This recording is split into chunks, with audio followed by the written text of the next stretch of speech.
She missed her flight, but not her moment.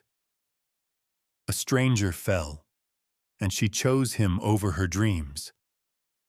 What she didn't know was, someone powerful was watching.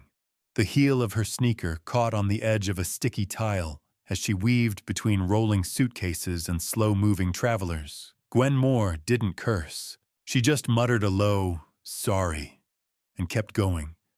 Her paper coffee cup clutched in one hand, her ID badge bouncing against her scrubs. The terminal buzzed with half-slept voices and fluorescent hums, the muffled announcements from distant gates folding over one another in waves. "Watch it," someone mumbled as they brushed past, knocking her shoulder. She spilled just enough of the coffee to smear the corner of her badge. G. Moore, CNA. She stopped for a beat, wiped it with the edge of her sleeve, then glanced at the clock on the overhead board. 7:12 a.m. The final boarding call wasn't far off. She moved quickly, but not frantically, like someone used to being late, but never for lack of trying. At gate C-17, the crowd clustered in that quiet tension of almost boarding. Men in pressed suits stared at phones. A few women held sparkling handbags. A pilot laughed too loudly at something the gate agent said. Gwen stepped into line behind them, unnoticed. A teenager in front of her dropped his Starbucks bag, a sandwich and napkin tumbling out. She bent without a word, gathered it, handed it up. "Thanks," the boy mumbled, not looking up. He had wireless earbuds in.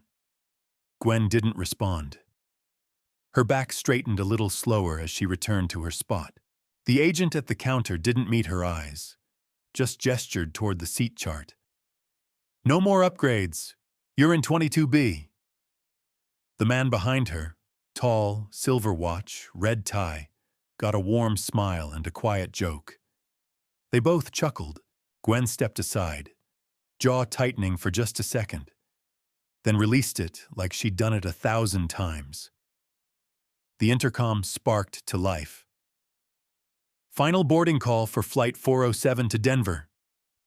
From her scrub pocket, Gwen pulled a small, crumpled photo.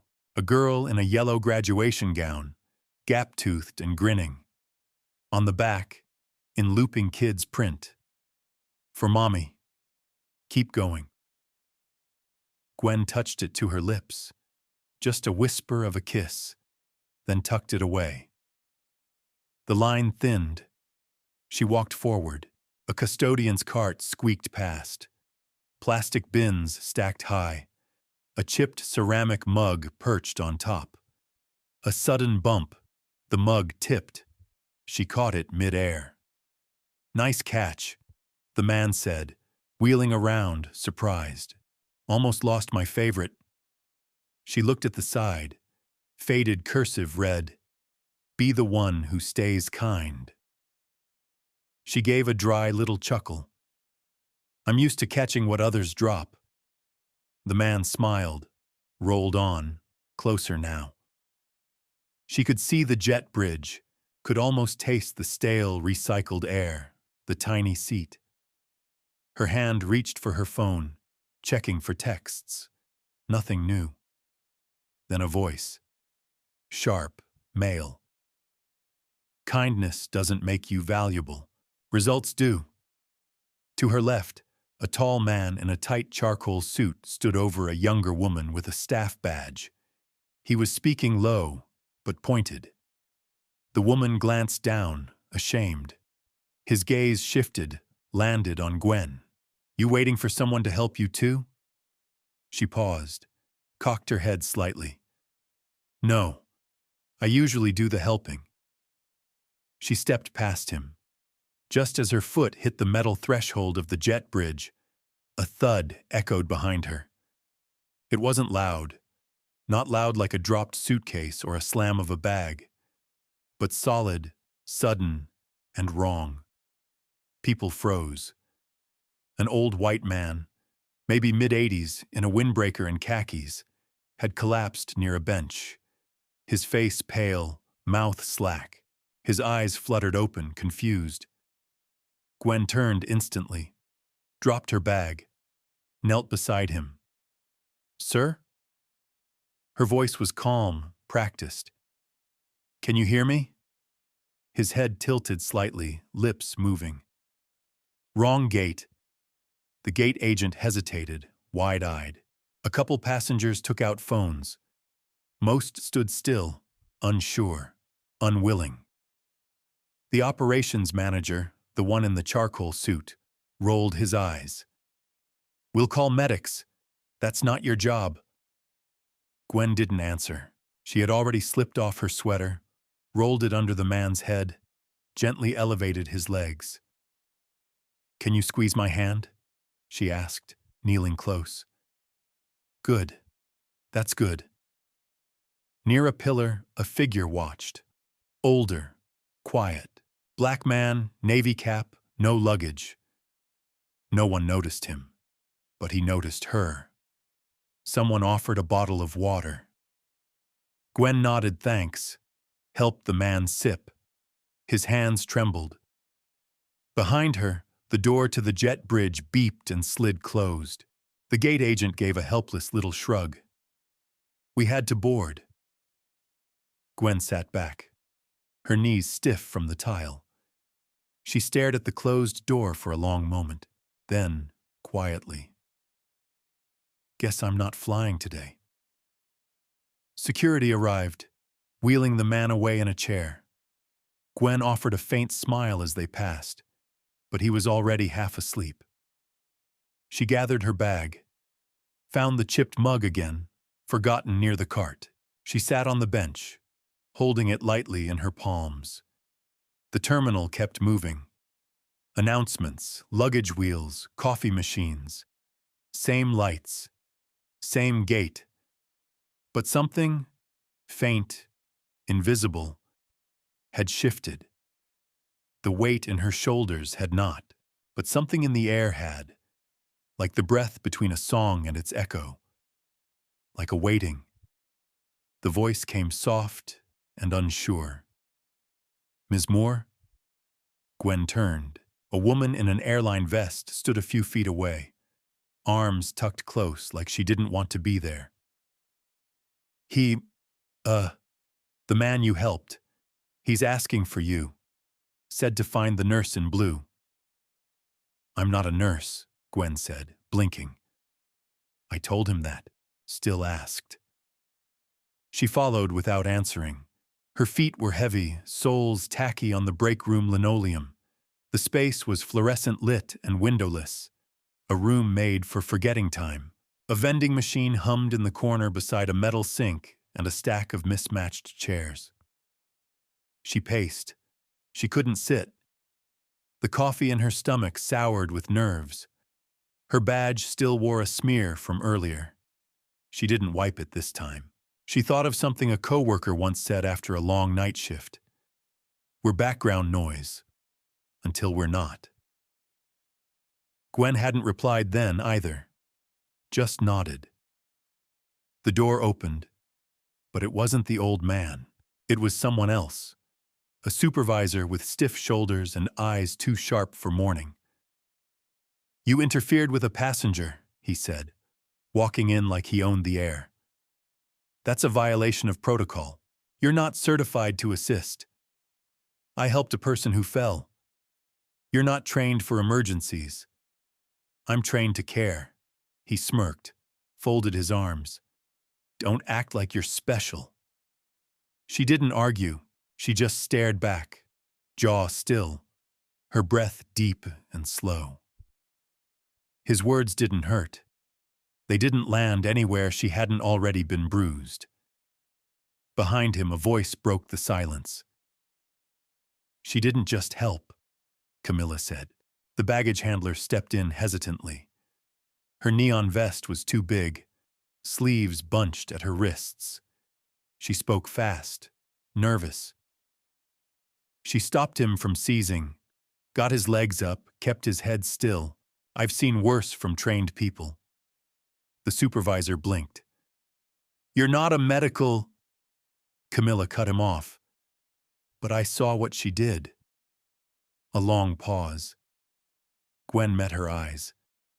Quiet thanks passed without words. Camilla's voice softened. That was brave. No one spoke after that. Later, alone in the terminal again, Gwen sat near gate C12. Flights came and went. No one looked her way. A muffled cry pulled her head around. Behind a vending machine, a small boy crouched, maybe 5, cheeks streaked with tears. Lost. Gwen rose without a word. She moved slowly, palms open, knelt beside him. "Hey, sweetie, you stuck?" He nodded once, hiccuping, eyes wide. She pulled out her half-full water bottle and offered it. He hesitated, then drank. She hummed. A soft tune, low and warm. Spanish words laced gently into the air. A lullaby from her mother's voice, half remembered. The boy's shoulders eased. From a distance, Camilla watched again. Her expression unreadable. But something in her posture had changed. The quiet didn't last. A loud voice pierced the lull. "You again?" It was the manager from before. The man in the sharp suit, now red-faced, frustrated. "You don't work here. You're just making people uncomfortable. This isn't your playground." Gwen stood slowly.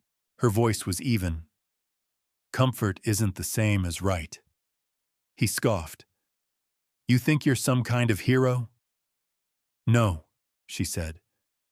"I think people need help." She didn't wait for his reply. Camilla stepped closer to her, barely a whisper. "He's scared of you." Gwen didn't respond, just walked to the window.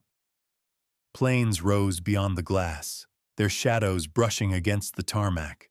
Her reflection met her there. Tired, quiet, small in the wide pane. What's the point? She touched the photo in her pocket.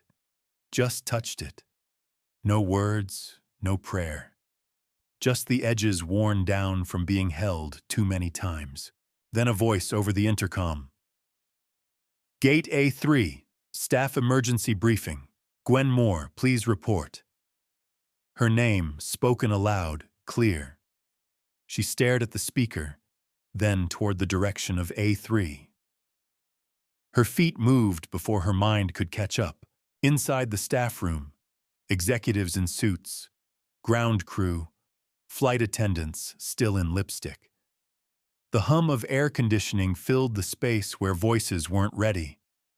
And then him, the old man she'd helped, now in clean slacks, a pale blue shirt, and a thin cane that tapped as he stepped forward. No windbreaker, no confusion. His eyes were sharp. "I want her to tell you what she did." Silence. Every head turned. Gwen's throat tightened. She looked around, then down, then back up. "I saw someone fall," she said softly. "I stayed. That's it." She didn't sit. She didn't fidget. She just stood in that stillness. The silence was long.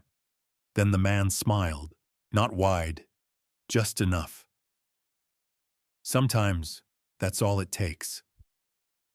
The air changed. A hush, yes, but not empty. Something had been said, and now it lived in the room. Gwen felt it like a heartbeat, slow and steady. She didn't smile back, but her shoulders, they lifted, just slightly, like someone remembering how to stand taller. Later, in a quiet lounge away from the public gates, Gwen sat near the window with her hands folded in her lap. Her shoes were still damp from the terminal's morning mop, and the stale air carried a faint scent of carpet glue and burnt coffee. Outside, planes rolled past in slow, purposeful arcs. She heard him before she saw him, the soft tap of a cane on the polished floor. "Mind if I join you?" Gwen turned. The old man, dressed now with quiet intention, nodded toward the seat across from her. His cap was gone, his hair white and neatly combed. She gestured to the chair. "You're walking better than earlier." He smiled. "Only just. Don't get too impressed." He eased into the seat with a small wince, placed the cane across his lap. "Charles Langston." She blinked once. "The name's familiar. You've probably flown with my company before." Gwen tilted her head. "You own an airline?" He nodded. "Langston Aviation Group. I started it 43 years ago with one route, 2 leased jets, and a very patient wife." She didn't laugh, but her lips twitched. "I was testing something this morning," he added, eyes studying her, looking at how our people, our systems, respond under pressure. She said nothing. "You passed. I wasn't taking a test. That's why it mattered." They sat quietly for a while, the soft hiss of the vents filling the space between them. He leaned back, watching her. "Tell me something, Gwen. Do you always step in?" "Only when no one else does." He nodded slowly. "And if they did?" "I'd still watch, just in case." A few minutes later, the door behind them opened. 2 executives entered. Clean suits, quick eyes, the kind of men who calculated things as they spoke. One of them, the taller, gave a tight smile. "Mr. Langston, sir. We got the reports. We're all set to—" Langston raised a hand, silencing him without words. "She's not an employee," the second man said after a pause. "Not trained, not even certified to—" "We're not here to discuss protocol," Langston said. His voice was steady. "We're here to recognize decency." The room shifted, not loud, just quieter, in that sharp way people go silent when the balance of power moves a notch. Langston turned back to Gwen. "You didn't do what was expected. You did what was right." She didn't reply. Not yet. The operations manager entered last. Same man from before. Charcoal suit, expression more careful now. He kept his hands behind his back. "I misjudged you," he said. "That was my mistake." His voice wasn't warm, but it wasn't cruel. It was the kind of apology that had edges, rough, reluctant, but real. Gwen gave a small nod. That was all. Langston reached into a slim leather folder and took out an envelope. He placed it on the table between them. "I'd like to sponsor your RN training. Full ride, flexible schedule. And when you're ready, a place with us. In the medical response division. Guaranteed." Gwen didn't touch the envelope. "I don't want press," she said. "You won't get it. No cameras, no back padding." "No spotlight," he agreed. "I want to keep working." "Of course." She looked at him for a long time, then down. On the table beside the envelope sat the chipped mug. Someone had placed it there earlier, probably a crew member who didn't know what else to do with it. "Be the one who stays kind." Same words. But they sounded different now. She picked it up, turning it in her hands. "Only if I can still catch what others drop," she said quietly. Langston's smile deepened. "That's the job." She took the envelope, folded it once, and tucked it into her bag without fanfare. Later that week, Gate C-17 felt lighter. No one had repainted it or changed the lights. But something had shifted. Camilla, now with her vest properly fitted and a clipboard in hand, helped an elderly man ease his suitcase onto a bench. "You good, sir? Want water?" she asked gently. Nearby, a ground crew worker offered a young mother his seat without being prompted. No big gestures, just better ones. Change came quiet. At baggage claim, Gwen stood beside a row of dented luggage carts, watching. Another woman, younger, scrubs a shade lighter, clearly new, knelt to help a confused traveler whose ticket had torn. Gwen didn't interrupt, just watched. A small smile touched her face. Not pride exactly. Something quieter. Recognition. Her own badge now read G. Moore, RN. The uniform was new, navy, tailored but plain. She still carried the old mug in her bag, back in the staff lounge, tucked into a glass display box beside an old photo of Langston's first plane. The mug had appeared a few days after the meeting. A tiny brass plaque beneath it read, "Be the one who stays kind." Gwen Moore. She hadn't asked for that, but she hadn't objected either. That morning, a boy pointed as Gwen walked by the terminal Starbucks. "Is that her?" he whispered to his mom. The woman squinted after Gwen's figure, calm, unreadable, disappearing into the crowd. "Maybe," the woman said. "Maybe she was always there. We just weren't looking."